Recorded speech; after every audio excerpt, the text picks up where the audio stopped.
Yeah, the device we're working on right now is about an inch in diameter. And your skull's pretty thick, by the way, fairly thick. Skull's is like 7 to 14 millimeters. You basically implant the device. It basically implanted in your skull. So.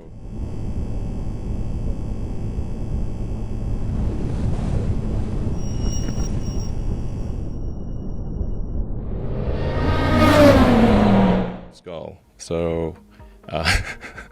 But it would be flush with your skull. So you basically take out a chunk of skull, put the Neuralink device in there. You'd put the electrode. You'd insert the electrode threads very carefully into the brain, and then you stitch it up, and you wouldn't even know that somebody has it. So then it can interface basically anywhere in your brain. So it could be something that helps cure, say, eyesight, returns your eyesight, even if you've lost your optic nerve type of thing. I mean, pretty much anything that it could, in principle, fix almost anything that is wrong with the brain, and it could restore limb functionality. So if you've got interface into the motor cortex, and then an implant that's that's like a microcontroller in your muscle groups, you could then create a sort of a neural shunt that restores somebody who's a quadriplegic to full functionality, like they can walk around, be normal. Replace that say 1 inch diameter piece of skull with this Neuralink device. And that has a battery and a Bluetooth and an inductive charger, and then you also got to insert the electrodes. So the electrodes are very carefully inserted with our robot that we developed.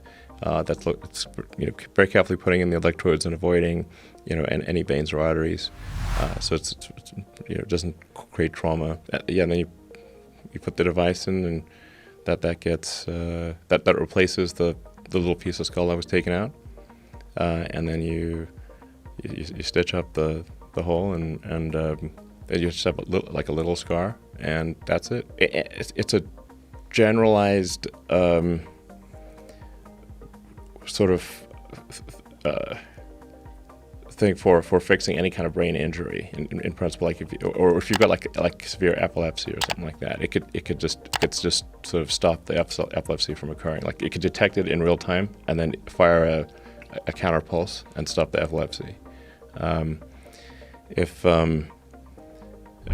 a whole range of brain injuries. Like somebody gets a stroke, they could lose the ability to speak. That could also be fixed. So if you've got stroke damage, or if you lose, say, muscle control over part of your face or something like that, I think. And then when you get old, you tend to, if you get Alzheimer's or something like that, then you lose memory, and this could help you with, restoring your memory, that kind of thing. I mean, there's still a lot of work to do. So when I say, we've got a shot at probably putting it in a person in, within a year, I think that's exactly what I mean. I think we have a chance of putting it in someone and having them be healthy and restoring some functionality that they've lost. I mean, ultimately, if you want to go with full AI symbiosis, you'll probably want to do something like that. I think this is one of the paths to, what are AI is getting better and better. So now let's assume it's sort of like a benign AI scenario. Even in a benign scenario, we're kind of left behind.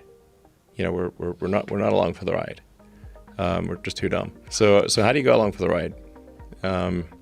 It's like you can't beat them, join them. And we're already a cyborg to some degree, right? Because you've got your phone, you've got your laptop, glasses. You got your Sure. electronic devices. Yeah.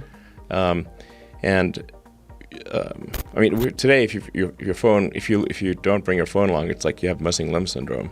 It's like feels like something's really missing. So we're already partly a cyborg. or an AI symbiote, essentially. It's just that the data rate to the electronics is slow, especially output. Like you're just going with your thumbs. I mean, like, what's your data rate? Maybe optimistically 100 bits per second. That's being generous. And now the computer can communicate at like, 100 terabits. So certainly, gigabits are trivial at this point. So this is like, basically your computer could do things a million times faster. Or you're at a certain point, it's like the AI is like talking to a tree. Okay, it's just boring. You talk to a tree. It's not very entertaining. So if you can solve the data rate issue, and especially output but input too, then you can improve the symbiosis that is already occurring between man and machine. Like what happens when let's say you've got some complex idea that you're trying to convey to somebody else, and how do you do that? Well, your brain spends a lot of effort compressing a complex concept into words, and there's a lot of loss, information loss that occurs when compressing a complex concept into words.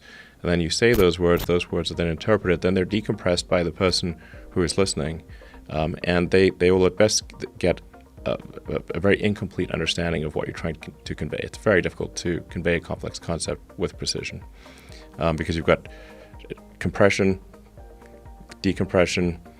You may not even have heard all the words correctly, and so communication is difficult. What we have here is a failure to communicate. You would be able to communicate very quickly and with far more precision ideas. And language would, I'm not sure what would happen to language. But you could probably, in a situation like this, you would be able to it would be kind of like the Matrix. You want to speak a different language, no problem. Just wire it, or just download the program. I mean, what I'm talking about is like in the limit over time, with a lot of development. The first few iterations, really in the first few versions, all we're going to be trying to do is solve brain injuries. So it's like, don't worry that it's not going to sneak up on you.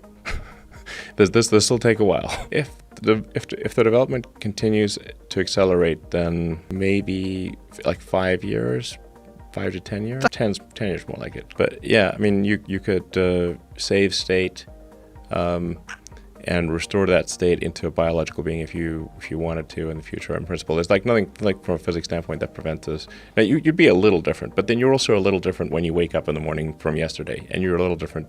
In fact, if you say like you 5 years ago versus you today, is quite a big difference. So you'd be substantially you. I mean, you'd certainly think you're you. There's that old sort of thought experiment of like, how do you know you're not a brain in a vat? Right now, here's the thing. You are a brain in a vat. Then that vat is your skull. And everything you see, feel, hear, everything, all your senses are electrical signals. Everything is an electrical signal to a brain in a vat, where the vat is your skull.